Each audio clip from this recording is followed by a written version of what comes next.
Whoa, feel the heat, feel the heat. I'm burning, I'm burning.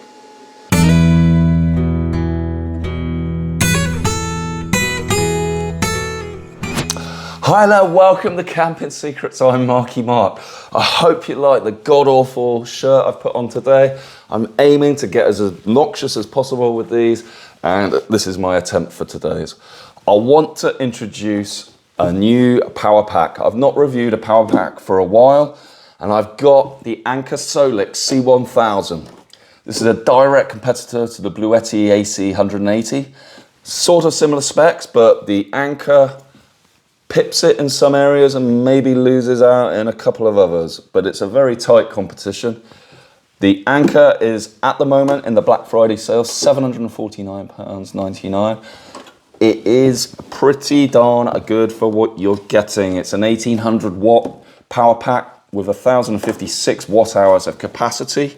So very similar to the Bluetti.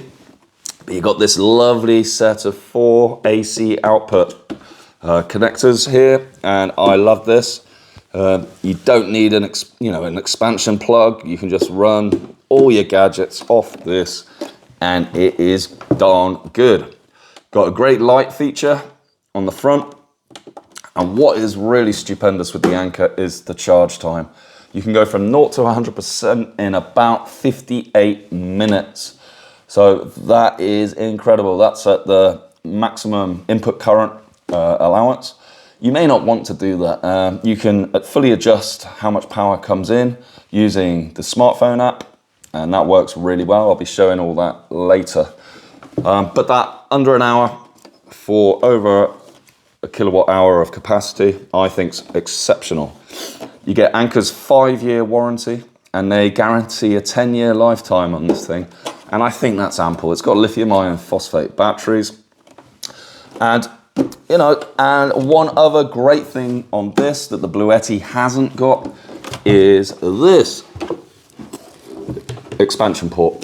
So you can buy an expansion battery for this Anker, connect it in here with the cable that comes with the expansion battery. You don't get it with the base unit. And then you can basically double the storage capacity of this from 1056 to 2112. And you've still got that 1800 watts of output power, and that's continuous power.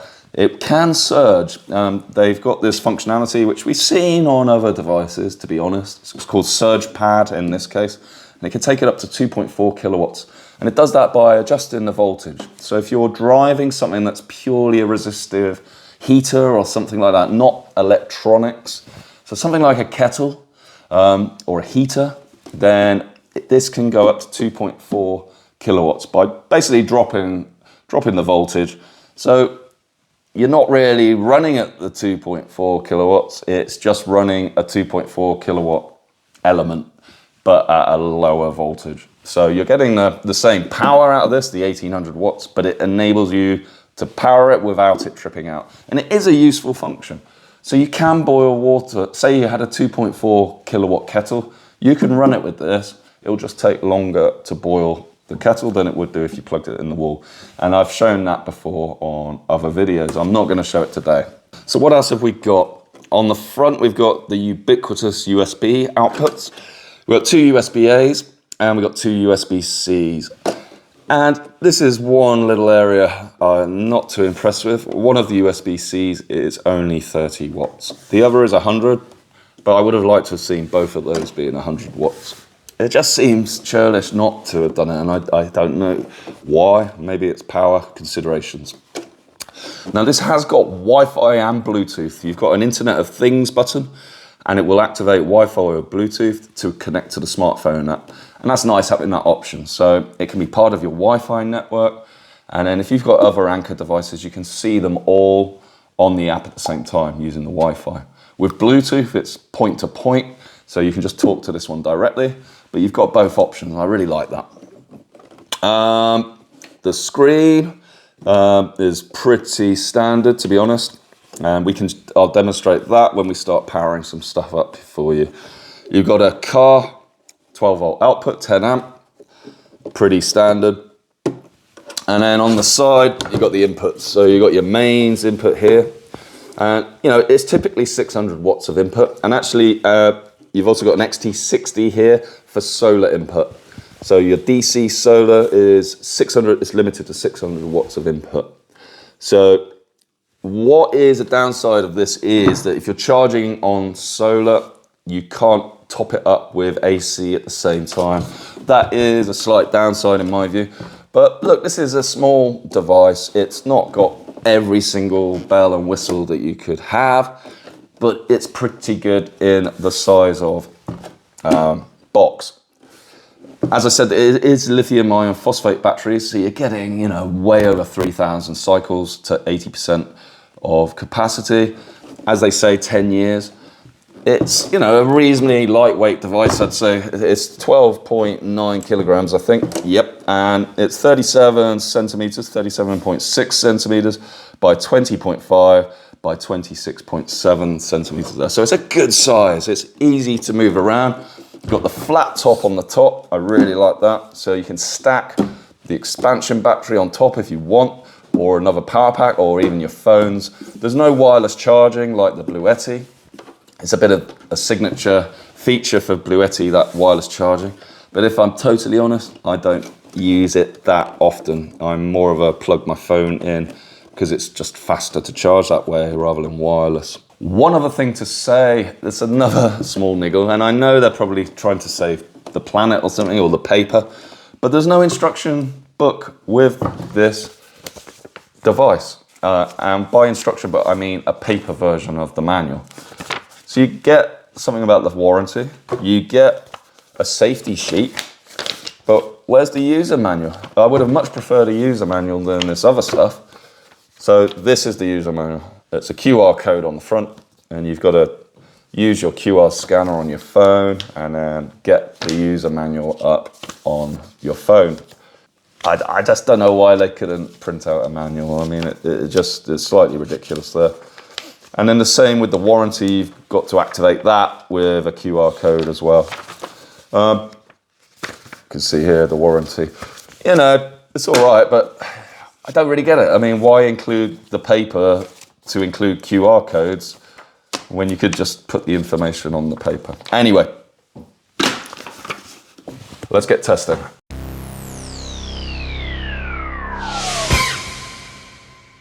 Okay, so we've got the C1000 Solix, and I'm recording the screen here.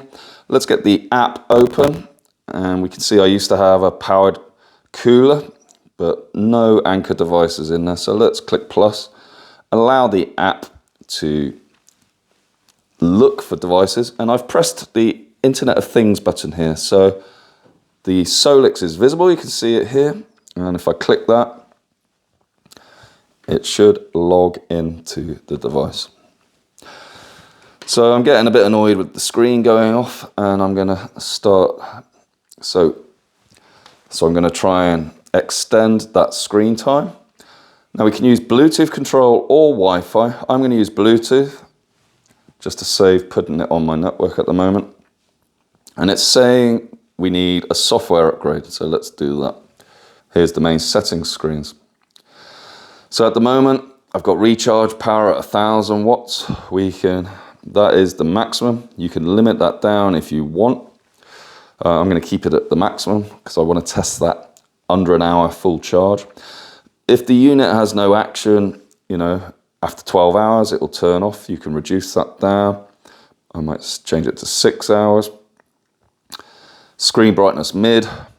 No point changing that. And we got this 30-second timeout. So I'm going to turn that off completely because I just don't want it timing out. But actually you can't do that. 30 minutes max. Device name. You've got the Wi-Fi if you want to put it on your network. And that's useful, as I said, if you've got multiple Anker devices. Got the serial number here. And that's pretty much it in the settings. So let's go back to the main screen. We can see we're at 34 degrees C and 85% battery.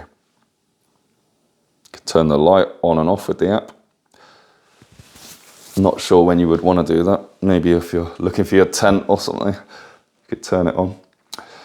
Right. Let's try and power some stuff. So this kettle is about 2.6 kilowatts. Now this has got the surge pad technology, the C1000. In theory, this will trip the device because 2.6 kilowatts, and at its maximum, this can go up to 2.4. So let's just see if it boils this kettle. Now, great thing with the app, you can actually, which I forgot to mention before, you can actually tell the app to turn off your output at a time in the future. So if you're running something overnight and you don't want to get up in the middle of the night to turn it off, you can just preset it in here in the app to turn off. Just thought I'd point that out. Now to get AC working, you've got a button here on the side, and that sort of isolates this part of the circuit, the inverter, the AC output.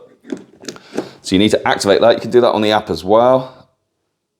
Off, on. So that's quite nice. And let's turn on the kettle. So it's on now and it's tripped off. So that tripped off straight away. It can't surge up to that. And now we've got an alarm on the app and we've got an alarm on the screen. So that says AC output overload, protection has been activated.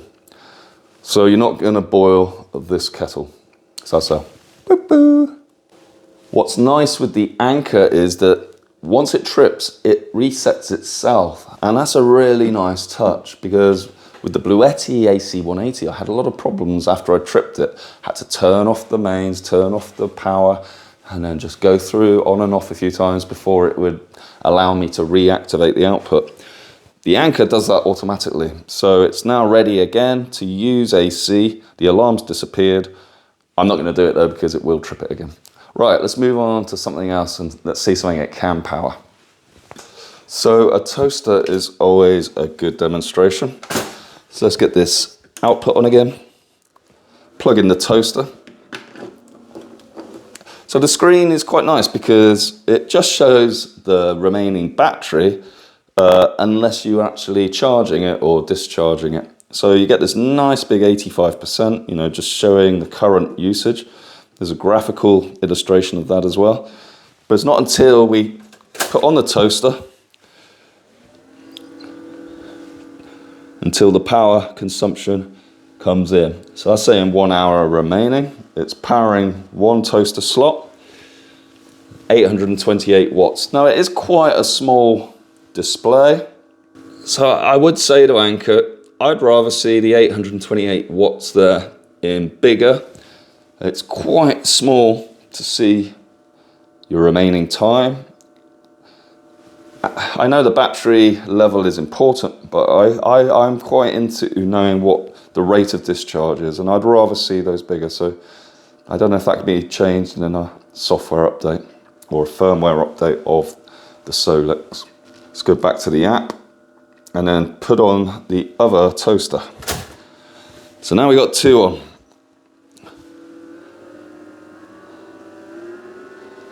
Wow, now we're up to 1.65 kilowatts.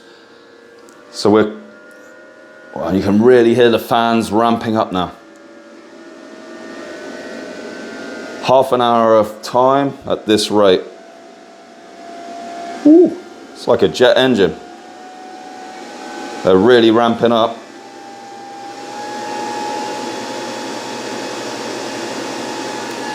Wow. Fans are incredibly loud here. I don't know if you can hear it. Let's take my microphone.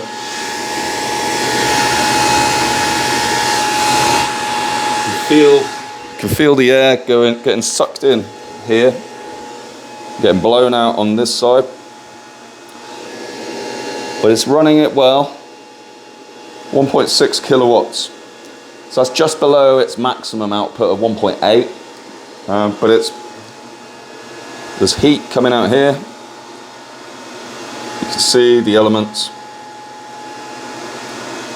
working very well.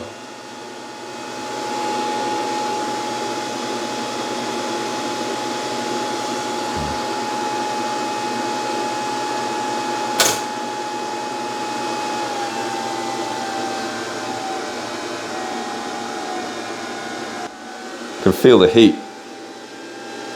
But yeah, that fan noise is excessive, I would say. When you compare it to a Jackery 1000 Pro, and even the Bluetti was not this noisy. This is sort of EcoFlow levels of fan noise. Anyway, it powered it very well. That's a thumbs up, but it's definitely something to be aware of, that fan noise. Highly noisy.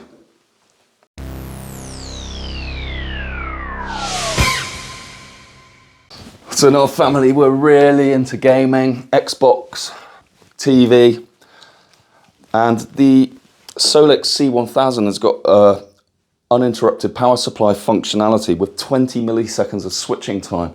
That's really quick.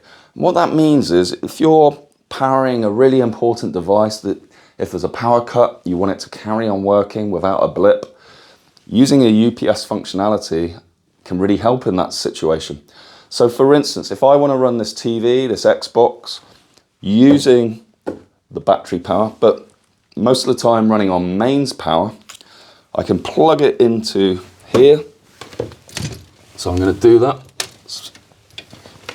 So this plug here powers the whole lot. I'm going to plug that into the C1000. And then I plug the C1000 into the mains. So I just plug into the main socket here, and then this goes to the wall.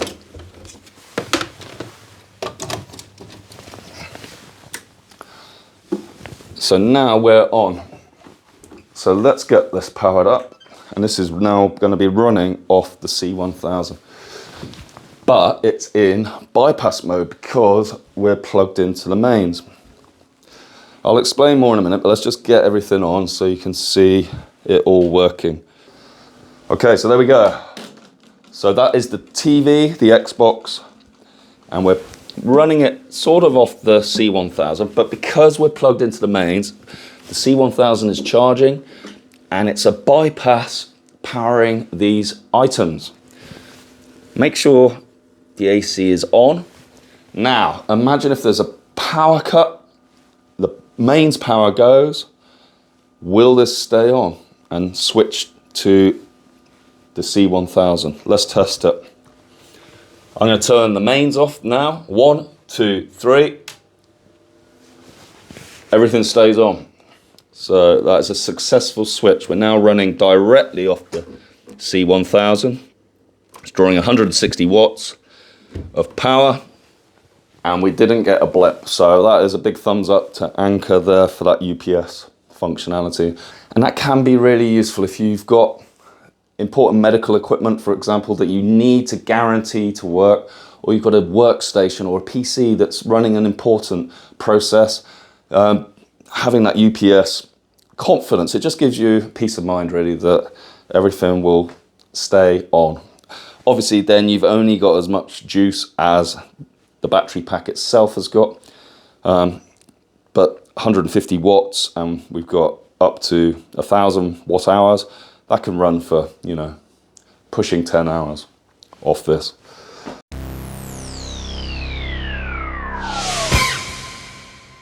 So the Solix C1000 is down at nothing. It says 1% on there, but it's actually below that and it will not drive anything. So I'm calling this completely empty. I'm now going to charge it up at maximum input power. Now the app allows you to change how much power goes in. It's standard at 600 watts, but I've put it up to the maximum 1000 watts. And Anker say that this can be fully charged from its current level up to 100% in less than an hour. They quote 58 minutes. So I want to test that now, and I want to listen to the fan noise, because I've heard quite significant fan noise when it's driving large output powers, but will those fans come on when I'm charging up at high input powers? So let's get this going. I'm going to start the stopwatch and click on, and then we'll have a look at the app and see what is going on. So we've got 581 watts going in at the moment, and it's saying 2 hours to charge at that rate. So if it can double up to 1000, then you could see how it could get close to an hour's charging time. It depends how quickly it ramps to the 1000 watts. Still at 580. So 1.9 hours remaining.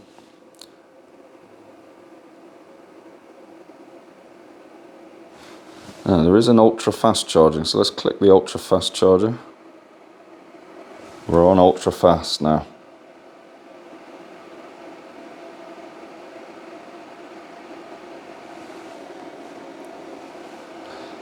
Fans are ramping up.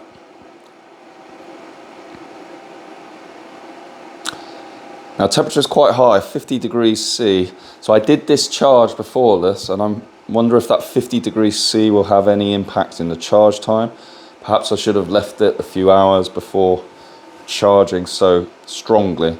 But I'm really putting it through its paces here, and I just want to see what are the extremes of its performance.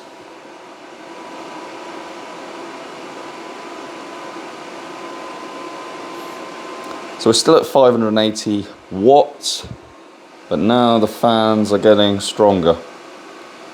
Is that wattage going to increase significantly? So there's been a bit of a step change. We hit about 12%, and now the input power has risen up to 1,250 watts, and it's saying the recharge time now is 0.8 hours. So suddenly it's ramped up, and we may be on for that hour 0 to 100% charge. Let's keep watching. So we've been going 51 minutes. We're at 84%. And the app is showing 12 minutes left. Oh, 6 minutes left. 6 minutes left. 52 is 58. Let's see, but it looks like it will do the 58 minutes. Unbelievable.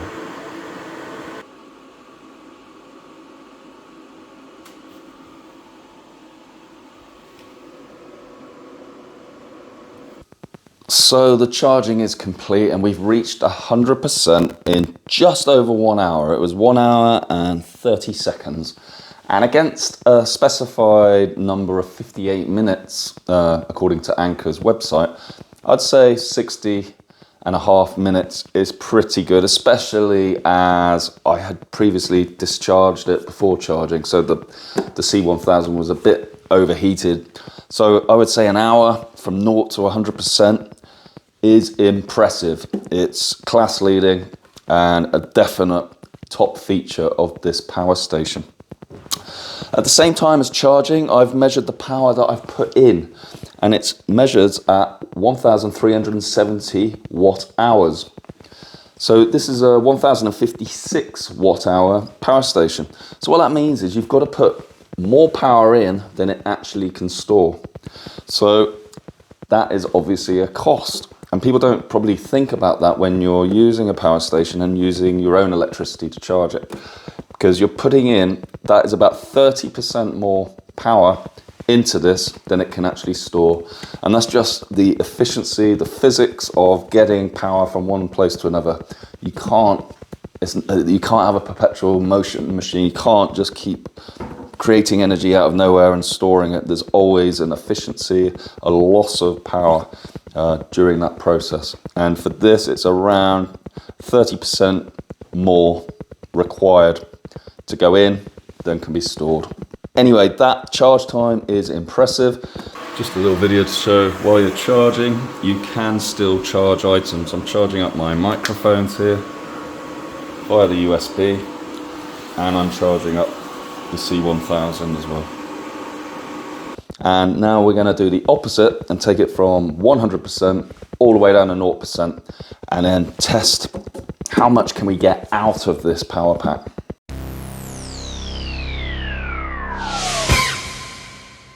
Right, so now we're going to go the opposite way. I've got the C1000 fully charged up to 100%, and I'm going to use this halogen heater, which runs at about 1 kilowatt. So that's sort of about 60% of the maximum power of this. So this is 1.8 kilowatts. This draws about 1 kilowatt. And I'm going to take this battery from 100% capacity all the way down to 0%. And then I'm going to use this power meter while I'm doing that to sort of record exactly how much juice is being pulled out of this battery. This will basically sum it all up, and then I can compare the watt hours that have actually come out against the 1056 watt hours that this is meant to have. Now, one thing I'll say is I've tested a lot of lithium iron phosphate power stations recently, and I'm typically getting around the 75% to 80% efficiency level. And so I'd say that's typical. Anything around 85% is very good, and anything above 85% is exceptional. So let's set this test off. So it's as simple as plugging this into the power meter, into the front of the power station, turn on the power station, reset the power meter, and hit it. And we're off.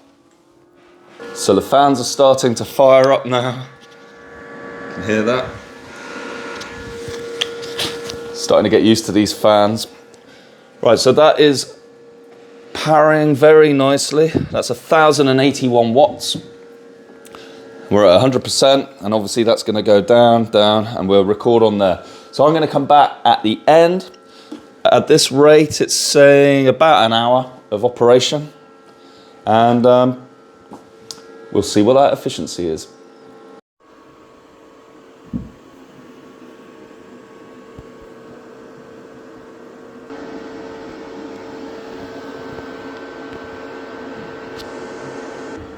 Okay, getting to the end now, and it's looking very good. Very good indeed in terms of efficiency. This is amazing. And there we go, just turned off.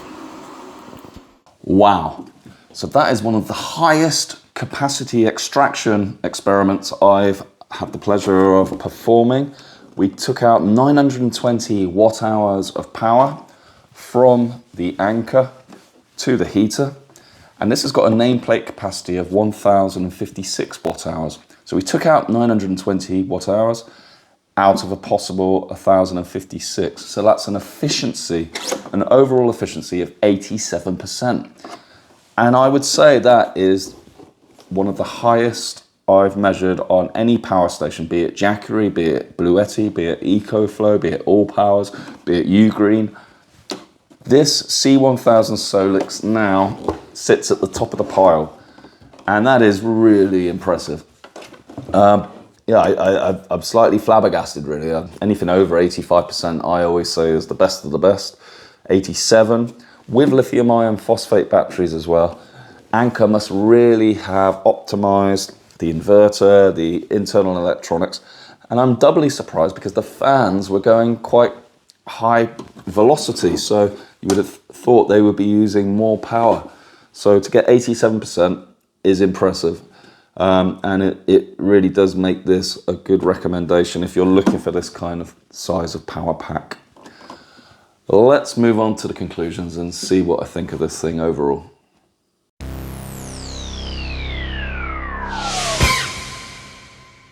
So what do we make of the Anker Solix C1000 power station?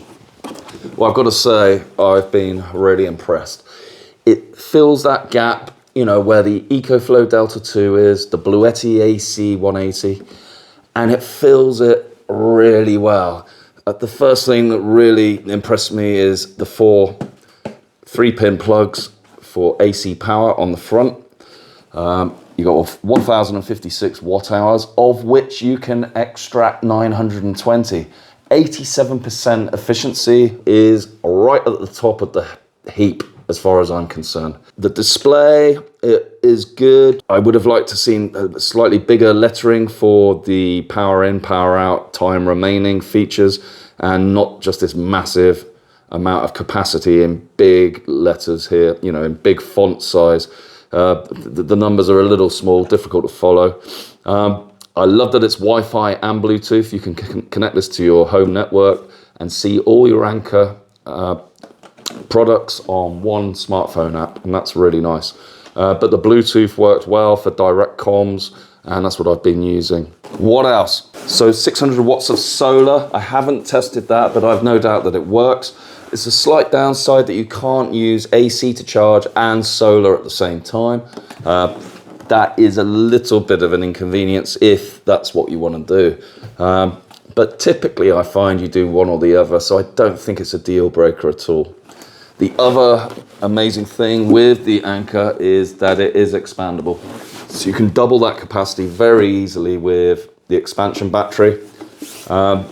So 1056 up to 2112, and then the battery will just sit on here and you've got even more capacity. Car charger, fine. Output power, 1.8 kilowatts, and that is good for such a small unit, really. It's only 12.9 kilograms.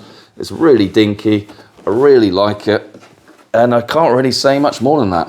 And for the next 6 hours, it's Black Friday Black Friday weekend, and this is £749. I think it's an absolute steal. Its normal price when it's outside of Black Friday is $999, and I still think that's a good price. But $749, absolutely amazing. Like I say, the performance has been great. It's got the surge pad technology as well, so it can surge up to 2.4 kilowatts. Now, the Bluetti AC180 can go up to 2.7, and I think the EcoFlow Delta 2 can go to 2.7 as well. Can't remember, that was a long time ago since I tested it, but certainly the Bluetti. So it's not quite as high with the 2.4, but 2.4 kilowatts, yeah, still really good. I mean, you can easily boil water with that. I had a ton of heat coming out with my halogen heaters, and that was at 1.8 kilowatts, and it was chucking out heat. So the light's nice. Overall, this is a really good device, and I can thoroughly recommend it with the 5-year warranty. What else can I say? I mean, I obviously haven't tested this over the long term. I've only had it a few weeks, so this is initial impressions. I'd be interested to see what the reliability is like. The other slightly negative thing before I finish is the fan noise. You're not going to escape that. And when I was running at 1.8 kilowatts with my heaters, the fans were on at full blast. And it reminded me of the EcoFlow Delta 2 actually because of that fan noise. And charging, it was pretty loud as well on the charging. So maybe they'll do a firmware update to address that. But I would say that's one area where the Bluetti AC180 excels. It was pretty much silent. And then all the Jackeries, the Jackery Pro range, extremely silent. And I do appreciate that. The noise here charging on mains was a bit of an irritant. So if that's going to be a problem for you, I'd look elsewhere. The Bluetti AC180 or any of the Jackeries. EcoFlow are equally as loud in my experience. I'm not sure why that's the case, but it just is. But that efficiency, 87%, it sort of makes up for it. So I really recommend the Solix C1000. It's sort of been a while since I've reviewed something that, you know, put a smile on my face so much. So thumbs up to Anker, and please like and subscribe. We're going to be reviewing loads more stuff and going camping and just having fun. So please support the channel by liking and subscribing. If you're interested in this, there's a link in the description. You can check out the latest price. Thanks for watching, guys.